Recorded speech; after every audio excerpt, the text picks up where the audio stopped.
Je suis une marionnette à ficelle. How much Paris can you really see in 8 days? Honestly, never enough. But with the right plan, you can soak up the big sights and the secret spots that make Paris so unforgettable. In this video, we'll share with you the full itinerary of our epic, 8-day trip to the City of Light, and I hope it inspires yours. So grab a croissant, maybe a glass of wine, and let's wander Paris together.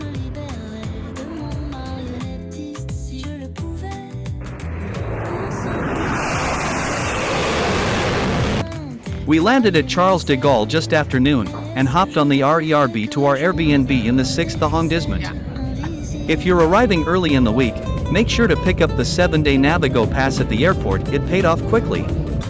After a quick bite at a Lebanese spot nearby, we headed straight to Ile de la Cité, the heart of medieval Paris. Our first stop, Notre Dame Cathedral, one of the most iconic Gothic cathedrals in the world. It was still under restoration when we were there. By the time you watch this video, it should have reopened to public again. Just around the corner is Sainte-Chapelle, known for its walls of stained glass. The light inside is breathtaking, like stepping into a kaleidoscope. We also stopped by the Conciergerie, once a royal palace and later a prison during the French Revolution, where Marie Antoinette spent her final days. Across the street is Square René Viviani, home to the oldest tree in Paris, and next to that, the beloved Shakespeare & Company bookstore, a haven for writers and book lovers. Just for fun, we even tracked down Rue du Chat qui Piche, or Street of the Fishing Cat. It's the narrowest street in Paris, only 6 feet, or 1.8 meters wide. We finished with a look at the Fontaine Saint-Michel, then dinner at Crêperie Chez Germain, simple and satisfying.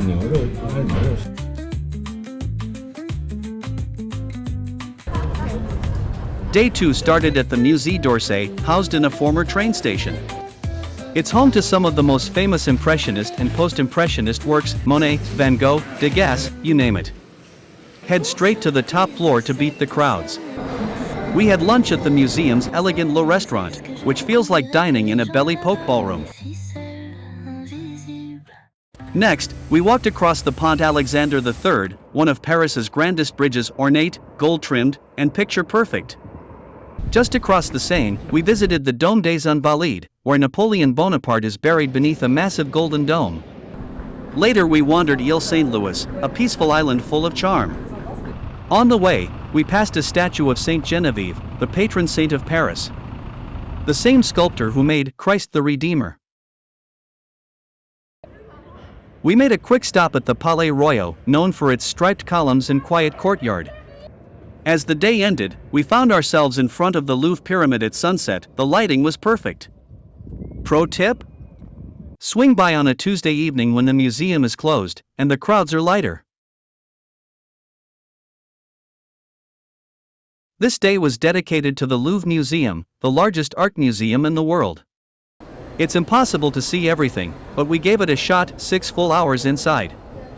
Of course, we saw the big three, Mona Lisa, Venus de Milo, the Winged Victory of Samothrace, but also took time to appreciate the French neoclassical and romantic paintings, Egyptian antiquities, Greek sculptures. The Cours Marly and Cours Puget in the Richelieu wing is absolutely a hidden gem. We had lunch at Café Richelieu Angelina, inside the museum, and yes, they have the famous hot chocolate too. After we finally left the Louvre, thoroughly exhausted, we picked up some groceries at a supermarket on our way back and called it a night. We started day 4 with one of the biggest highlights of the trip, going all the way up to the top of the Eiffel Tower. The views from the summit, especially on a clear morning, are unforgettable.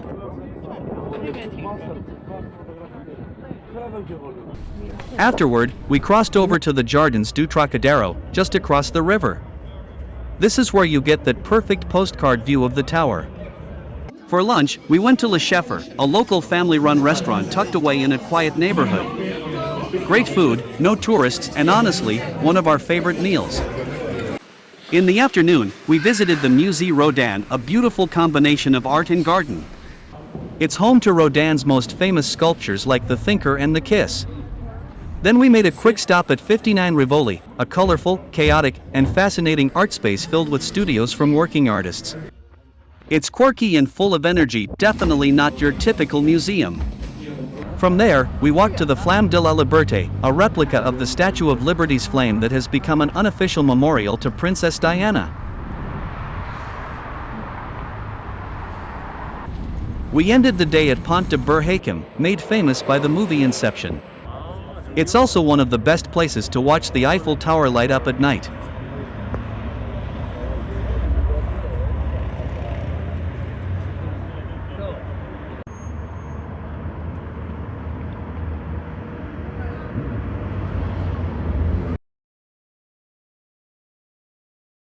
Day 5 started with a quick ride on the RERC out to Versailles, one of the most extravagant palaces in the world.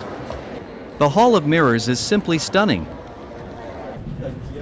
After heading back into the city, we had lunch at Benedict. The Benedict burger with foie gras escalope is to die for. After lunch, we climbed the tight spiral staircase to the top of the Arc de Triomphe. The panorama view of the city was well worth the effort. Next we walked down to Place de la Concorde, and visited the elegant Église de la Madeleine. Our last stop before dinner was the Jardin des Tuileries, where we rested our feet and just people watched.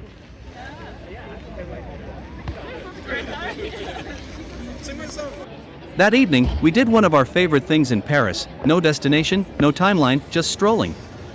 It turned out to be one of the most memorable nights. First stop, Musée de l'Orangerie, home to Monet's water lilies, displayed in two massive, oval rooms designed just for them. We walked over to the Petit Palais, a free museum with a gorgeous interior and surprisingly great art. Then we stopped by Galeries Lafayette Champs-Élysées for coffee break. Feeling refreshed, we visited the Bibliothèque Nationale de France, Richelieu, with its stunning domed reading room.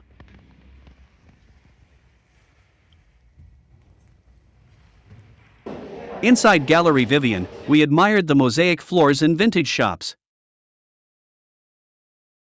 For lunch, we went all in and had supersized escargot at L'Escargot Montorgueil, buttery, garlicky, and surprisingly good. Later, we visited the Centre Pompidou, with its bold exterior and modern art collection. Outside, the quirky Fontaine Stravinsky added some color to the plaza. We made a quick stop at the Pantheon, final resting place for Victor Hugo, Marie Curie, and more. Then watched the Eiffel Tower twinkle one last time at 10 p.m.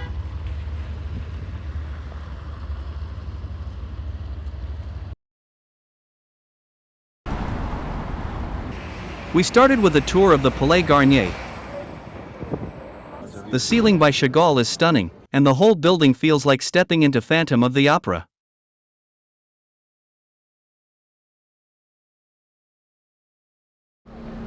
Not far away is Galeries Lafayette Haussmann. The stained glass dome is fantastic, so is the view from the rooftop terrace. We then explored the Musée Gustave Moreau, an intimate museum filled with sketches, paintings, and a dramatic spiral staircase. Lunch was at Marché Bastille, the livest market in all Paris. And then we relaxed at Place de Vosges, the oldest planned square in Paris. We made a quick stop at the Musée Carnavalet, which tells the story of Paris itself, then headed to Montmartre.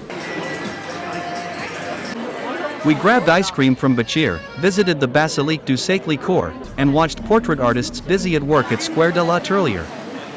Final stops, La Maison Rose, the charming Pink Café, the I Love You All, and the Moulin Rouge.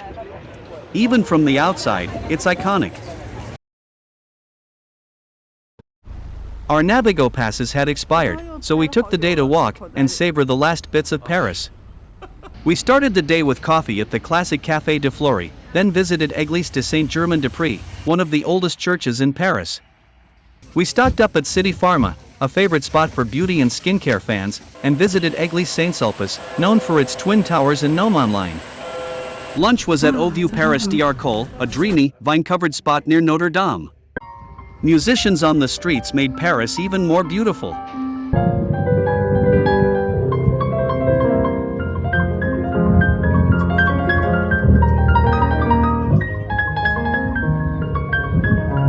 Reluctantly we left the pianist and paid our respects at the Memorial de Martyrs de la Déportation, a quiet, moving tribute behind the cathedral. Then we peeked into the ancient Arons de Lutis, a Roman amphitheater hidden in a modern neighborhood. And finally, we ended in Jardin du Luxembourg, a favorite with locals and the perfect place to pause and reflect. And that, my friends, was our 8-day journey through Paris, full of art, stories, coffee breaks, and a few unplanned moments that became our favorites. If you found this video helpful or inspiring, give it a like, subscribe, and drop a comment with your dream Paris destination. Thanks for coming along. Until next time, à bientôt.